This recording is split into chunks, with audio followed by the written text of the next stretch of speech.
This is definitely the kind of video your boyfriend is watching on the toilet.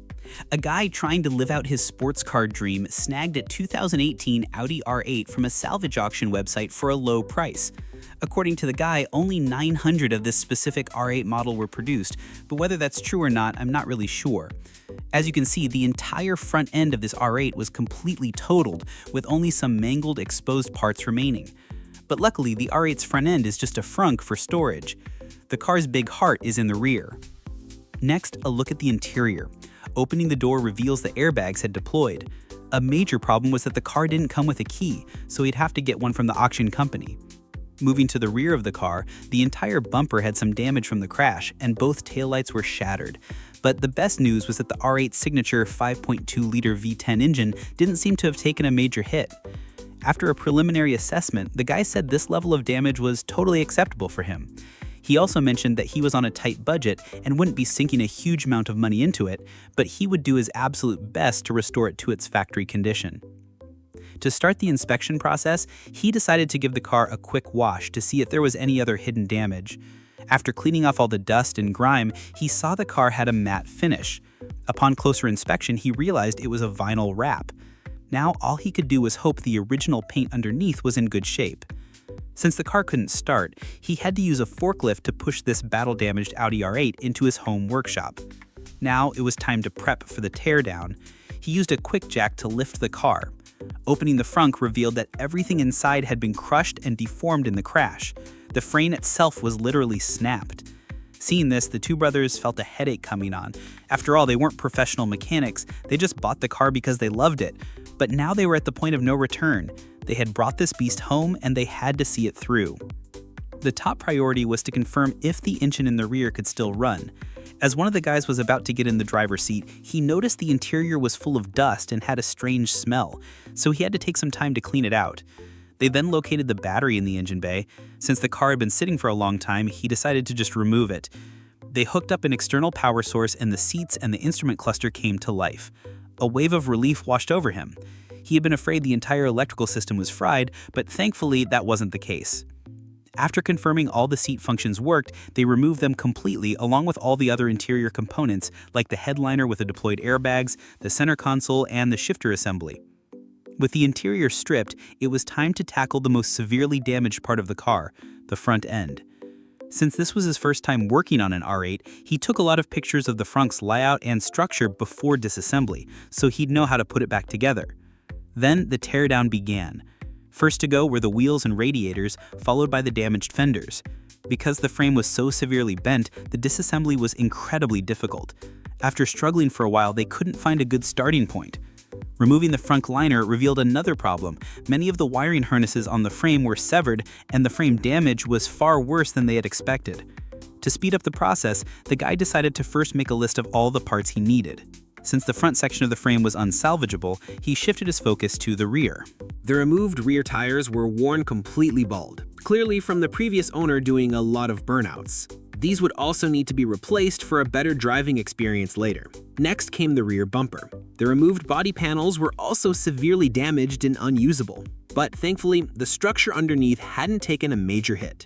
To save money, he just needed to replace the parts you see on the floor.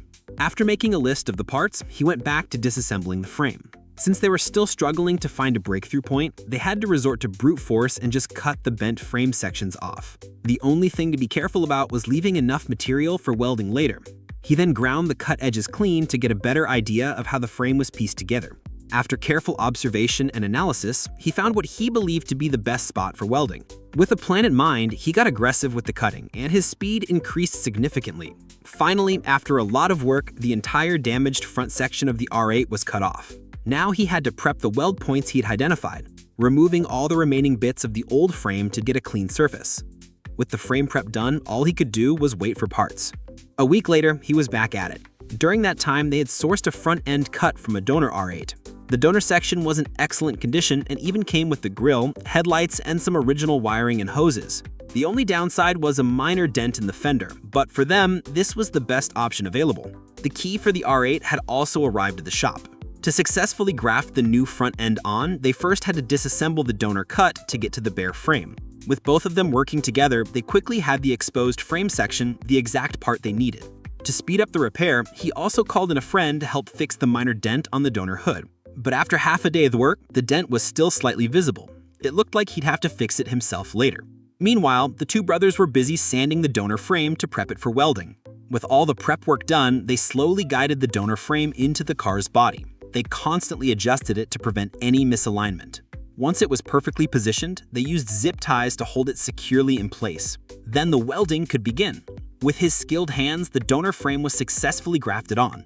To make it look good and to protect it, they painted the welds and applied seam sealer just like the factory. With that, the frame repair had reached a major milestone.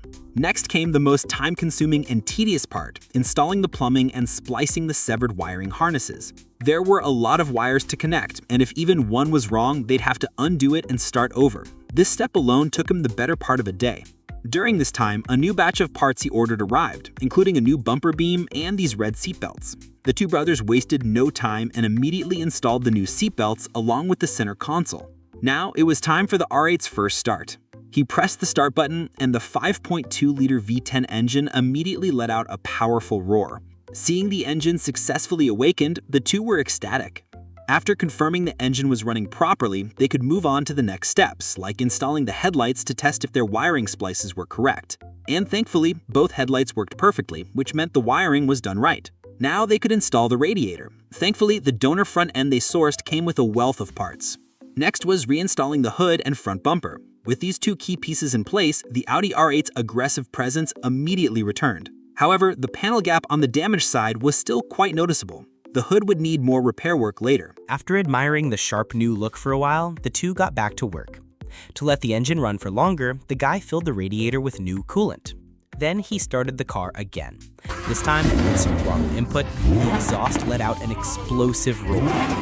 After letting the engine run for a bit, the two started discussing their next steps. Some parts still hadn't arrived, which completely threw off their original plan. Now, they could only install whatever parts they had on hand, like the roof and steering wheel airbags.